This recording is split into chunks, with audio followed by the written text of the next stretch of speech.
Good morning, students. Students, I welcome you all in online study classes of Sky International School.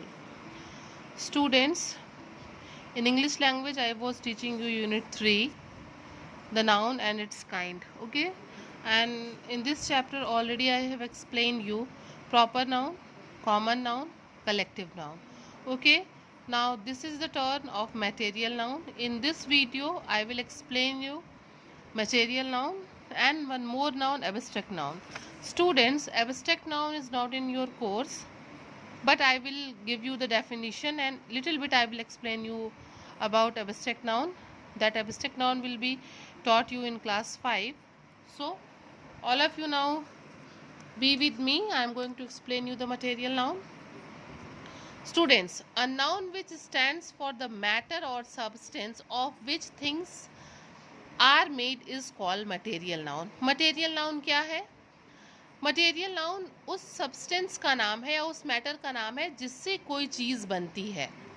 ठीक है, material noun क्या है? A noun which stands for the matter. Material noun जो है वो noun जो किसी matter या सब्सटेंस के लिए स्टैंड करता है जिससे कि कोई चीज़ which things are made is called material noun. जिससे कि कोई चीज़ बनती है, ठीक है, उसको हम क्या कहते हैं? Material noun. जैसे iron is a useful metal. Okay, iron क्या है? एक यूजफुल मेटल है. या फिर अगर हम कहते हैं तो आयरन यहाँ पे मटेरियल नाउन होगा. The table is made of would. Table, ये जो चीज़ है, ये थिंग है, वो किस चीज़ से बनी है? Would say. तो वुड यहाँ पे क्या होगा? Material noun. Ornaments are made of silver and gold. Ornament means गहने. ऑर्नामेंट्स जो गहने हैं वो किस चीज़ के बने हुए हैं? चांदी और सोने के. तो ये क्या है? सोना और चांदी क्या है? ये मटेरियल नाउन है. ठीक है, तो इस तरह से डेफिनेशन एकदम क्लियर कह रहा है. A noun which stands for the matter और substances of which things are made is called a material noun. Is it clear, students? Like, so many examples are given over here. If you will see the exercise number 8 carefully, you will come to know that window pane are made of glass. Window pane किस चीज़ से बना हुआ है? Glass से. तो glass यहाँ पे क्या होगा? Material noun. Cups are usually made of china. Cup किस चीज़ से बनी होती है? चाइना बोन से. तो चाइना यहाँ पे क्या है? Material noun. Tractors are made of steel. Tractors किससे बना हुआ है? स्टील से. तो स्टील यहाँ पे क्या होगा? Material noun. Tyres are made of rubber. Tyres किससे बने हुए हैं? रबर से. तो रबर यहाँ पे क्या होगा? Material noun. Same like that blankets are made of wool. तो वुल से बना है तो वुल यहाँ पे क्या होगा? Material noun. Is it clear, students? Again, I am going to repeat the definition. A noun which stands for the matter or substance of which things are made is called a material noun. Okay, students. Now come on the next noun. It is a abstract noun. Only I told you earlier only that I will explain you the definition only.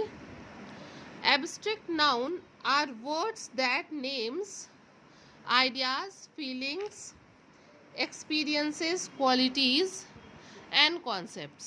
Abstract noun क्या है? Abstract noun जो है ऐसे words हैं जो किसका नाम है? वो किसी आइडिया का नाम है, फीलिंग्स का नाम है, एक्सपीरियंसेस का नाम है, क्वालिटीज़ का नाम है या फिर कॉन्सेप्ट है. ठीक है, इसको हम क्या है? इसको हम टच नहीं कर सकते. एब्स्ट्रैक्ट नाउन को हम टच नहीं कर सकते. We can feel it only. केवल हम इसको महसूस कर सकते हैं. ठीक है, और बच्चों मैं आपको एक चीज़ और बता दूं, जो एब्स्ट्रैक्ट नाउन होते हैं इनका प्लूरल नहीं होता है. Actually, this abstract noun is not given in your portion. That is why I have written it with pencil in the book. That is why I think it is not clear. But whatever written work I have given you, in that definition is written with pen. So you can read the definition from there also. Okay, students? तो एक चीज़ और आपको जानना चाहिए कि जो abstract noun होते हैं इनका प्लूरल फॉर्म नहीं होता है. ठीक है, एग्जाम्पल में हम देख सकते हैं ड्रीम, एंगर, ऑनेस्टी. इसको किसी को भी हम टच नहीं कर सकते, हम इसको फील कर सकते हैं. एंगर, गुस्सा किसी का हम फील कर सकते हैं.